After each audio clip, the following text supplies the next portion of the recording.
Happy Canada Day Canada Day Happy Canada Day Happy Canada Day สุขสันต์วันชาติแคนาดาสุขสันต์วันชาติแคนาดา Good morning Canada Day สบายดี FC เบิร์ดทุกคนมื้อนี้เป็นวันชาติของประเทศแคนาดาพี่น้องวันที่1 เดือน 7 2025ตอนนี้เวลา8:45 นาทีตอนเช้าตื่นแต่เช้าพี่น้องมื้อนี้บ่ได้ไปทำงานเป็นวันชาติของประเทศแคนาดาพี่น้องเด้อทักทายสบายดี FC ทั้งสปป.ลาว FC ทั้งไทยแลนด์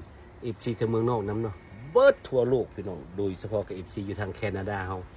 วันชาติแคนาดาพี่น้องมื้อนี้มาด้วยสีแดงเฮาสิซุ่มเซลเล็กน้อยแต่ว่าฝนตกพี่น้องมื้อนี้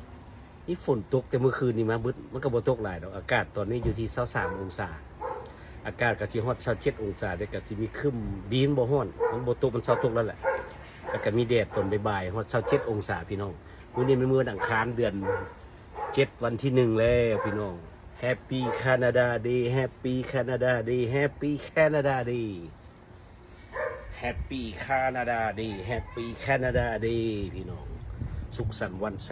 าติแคนาดามื้อนี้เบิดแคนาดาเขาจะหยุดเวียกเบิดพี่น้องมื้อนี้เป็นวันชาติของแคนาดาวันที่1 เดือน 7จือไว้เด้อแต่ละปีพี่น้อง